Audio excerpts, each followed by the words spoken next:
लोकसभा निवडणूक 2024 ही महाराष्ट्राच्या राजकारणामधली निर्णायक निवडणूक ठरली।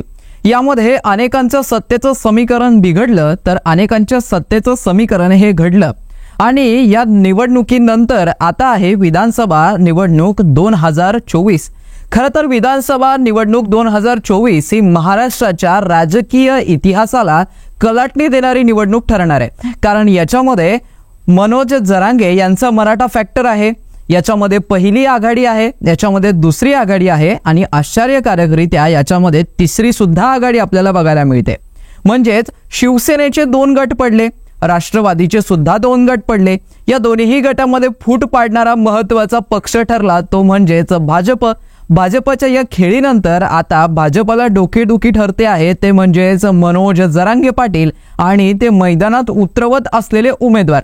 आता एका पक्षाच्या विरुद्ध दुसऱ्या पक्षाचे उमेदवार हे प्रत्येक निवडणुकीमधलं सर्वसामान्य असं समीकरण असतं।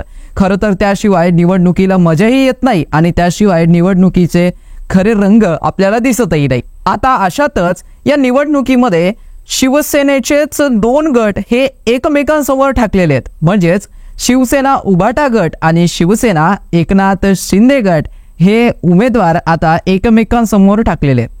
असे एकूण 26 उमेदवार आपल्याला एकमेकांसमोर या विधानसभेच्या निवडणुकीच्या रिंगणामध्ये लढताना बघायला मिळणार आहेत। नक्की कुठले आहेत त्या 26 जागा आणि कुठले आहेत हे 26 उमेदवार जे एकमेकांसमोर विधानसभेच्या या रिंगणामध्ये आपलं नशीब आजमावणार आहेत, बघूया आजच्या व्हिडिओमध्ये। नमस्कार, मी अक्षय, आपण बघत आहात GCD।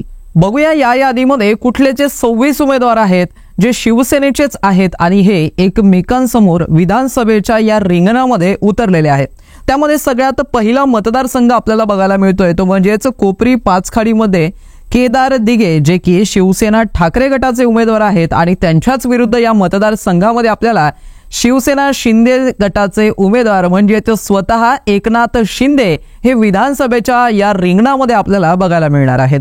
त्यानंतरचा दुसरा मतदारसंघ आहे तो म्हणजेच ओवळा माजीवाडा मतदारसंघ। यामध्ये शिवसेना उभाटा गट म्हणजेच शिवसेना ठाकरे गटातून आपल्याला नरेश मनेरा यांच्या विरुद्ध प्रताप सरनाईक हे विधानसभेच्या या रिंगणामध्ये बघायला मिळणार आहेत। त्यानंतर येतोय आपला तिसरा मतदारसंघ जो की आहे मागठणे हा मतदारसंघ। यामध्ये शिवसेना उभाटा गटामधून अनंत बाळा नर यांच्या विरुद्ध मनीषा वायकर या विधानसभेच्या 2024च्या या रिंगणामध्ये आपल्याला डावपेच खेळताना दिसणार आहेत। त्यानंतर या सत्तेच्या समीकरणाच्या अत्यंत महत्त्वपूर्ण लढाईमध्ये येतोय कुर्ला मतदारसंघ। कुर्ला मतदारसंघामध्ये प्रवीणा मोजरकर विरुद्ध मंगेश कुडाळकर असा एकंदरीत सामना आपल्याला बघायला मिळणार आहे। त्यानंतर येतो आहे माहीम मतदारसंघ। खरं तर माहीम मतदारसंघ हा अतिशय महत्त्वाचा मतदारसंघ आहे ठाकरे या आडनावासाठी, कारण ठाकरे नावाच्याच आडनावावरून या मतदारसंघामध्ये गेल्या कित्येक दशकांपासून उमेदवार हा निवडून येतोय। या विधानसभेच्या रिंगणामध्ये या विधानसभेच्या निवडणुकीमध्ये माहीम मतदारसंघातून उभाटा गटातून आहेत महेश सावंत विरुद्ध सदा सरनवरकर हे 2 शिवसेनाचेच उमेदवार एकमेकांसमोर या रिंगणामध्ये ठाकलेले आहेत। त्यानंतर येतोय महाड मतदारसंघ। महाड मतदारसंघामध्ये उभाटा गटाकडून स्नेहल जगताप विरुद्ध भरत गोगावले असा सामना आपल्याला बघायला मिळणार आहे। त्यानंतर येतोय राधानगरी मतदारसंघ ज्यामध्ये KB पाटील विरुद्ध प्रकाश आबिटकर हे उमेदवार आपल्याला बघायला मिळणार आहेत। त्यानंतर येतोय राजापूर मतदारसंघ। राजापूर मतदारसंघातून राजन साळवी विरुद्ध किरण सामंत। एकंदरीत शिवसेनेच्याच या 2 मुरलेल्या उमेदवारांचा सामना आपल्याला एकमेकांसमोर बघायला मिळणार आहे। त्यानंतरचा मतदारसंघ येतो आहे तो म्हणजेच सावंतवाडी। सावंतवाडी मतदारसंघातून उभाटा गटाकडून असणार आहेत राजन तेली आणि एकनाथ शिंदे गटाकडून उभे असलेले उमेदवार आहेत दीपक केसरकर। म्हणजेच शिंदे गटातलं एक महत्त्वाचं नाव सावंतवाडी मतदारसंघातून आपल्याला विधानसभेच्या या रिंगणामध्ये या निवडणुकीमध्ये या लढाईमध्ये या सत्तेच्या डावपेचामध्ये बघायला मिळणार आहेत। आता हे रंजक ठरणार आहे की सत्तेचा डावपेच कोण आपल्या नावावरती करतंय आणि कोण विजयाचा गुलाल आपल्या कपाळी लावतंय हे महत्त्वाचं ठरणार आहे। त्यानंतरचा मतदारसंघ येतोय कुडाळ मतदारसंघ। यामध्ये उबाटा गटातले वैभव नाईक विरुद्ध निलेश राणे आपल्याला या निवडणुकीच्या रिंगणात बघायला मिळणार आहेत। त्यानंतरचा येतोय कोकणचा मतदारसंघ अर्थात रत्नागिरी। रत्नागिरीमधून उबाटा गटामधून सुरेंद्रनाथ माने विरुद्ध उदय सामंत हे तगडं नाव आपल्याला रत्नागिरी मतदारसंघामध्ये शिंदे गटाकडून उतरवल्या गेल्याचं बघायला मिळतंय। त्यानंतरचा मतदारसंघ आहे कोकणमधलाच दापोली मतदारसंघ। इथे संजय कदम विरुद्ध योगेश कदम। त्यानंतरचा पाटण मतदारसंघ, त्यामध्ये हर्षद कदम विरुद्ध शंभूराज देसाई हे महत्त्वाचं नाव आपल्याला या निवडणुकीच्या रिंगणामध्ये पाटणमधून बघायला भेटणार आहे। त्यानंतरचा येतो आहे सांगोला मतदारसंघ। सांगोला मतदारसंघामधून उबाटा गटाकडून दीपक आबा साळुंके विरुद्ध शहाजी बापू पाटील हे सुद्धा तगडं नाव आपल्याला बघायला मिळतंय। खरं तर आतापर्यंतची उमेदवारांची जर आपण यादी बघितली तर एकनाथ शिंदे गटाकडून जे उमेदवार विधानसभेच्या निवडणुकीच्या रिंगणामध्ये जे उतरवल्या गेलेले आपल्याला बघायला मिळत आहेत, हे नावं खरं तर कंपॅरेटिव्हली अपोजिटला जे नावं बघायला मिळत आहेत आपल्याला, त्या नावांपेक्षा थोडेसे उजवे किंवा थोडेसे जास्त चर्चेत असलेले नावं आपल्याला बघायला मिळत आहेत। त्यानंतरचा मतदारसंघ येतोय परांडा। परांड्यामध्ये उबाटा गटाकडून राहुल ज्ञानेश्वर पाटील विरुद्ध तानाजी सावंत ही लढत आपल्याला बघायला मिळणार आहे। त्यानंतर येतो आहे कर्जत मतदारसंघ।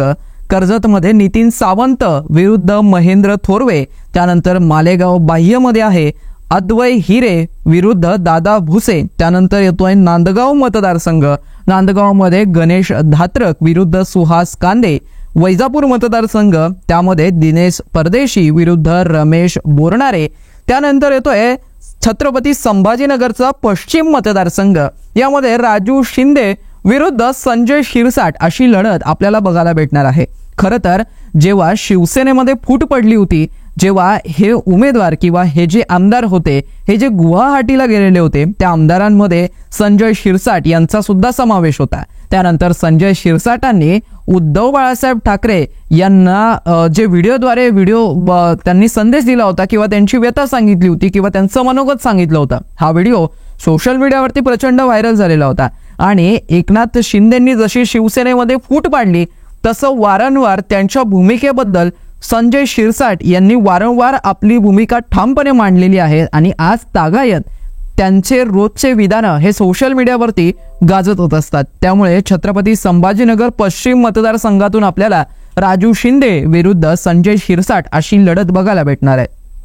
पुढचा मतदारसंघ येतोय छत्रपती संभाजीनगरचा पश्चिम मतदारसंघानंतर संभाजीनगर मध्यचा मतदारसंघ, ज्यामध्ये किशनचंद तनवानी विरुद्ध प्रदीप जयस्वाल हे नाव आपल्याला बघायला भेटतंय। खरं तर प्रदीप जयस्वाल आणि किशनचंद तनवानी हे दोन्ही सुद्धा राजकारणामध्ये अतिशय मुरलेले उमेदवार आहेत असं म्हटलं तर वावगं ठरणार नाहीये।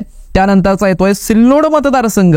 सिल्लोड मतदारसंघातून सुरेश बनकर विरुद्ध अब्दुल सत्तार हे तगडं नाव आपल्याला या निवडणुकीच्या रिंगणामध्ये बघायला भेटतंय। त्यानंतरचा मतदारसंघ येतोय कळमनुरी मतदारसंघ। या मतदारसंघामध्ये उबाटा गटाकडून आपल्याला बघायला मिळतं आहे डॉक्टर संतोष टाळफे विरुद्ध संतोष बांगर अशी लढत आपल्याला इथे बघायला भेटणार आहे। त्यानंतरचा मतदारसंघ येतोय रामटेक मतदारसंघ।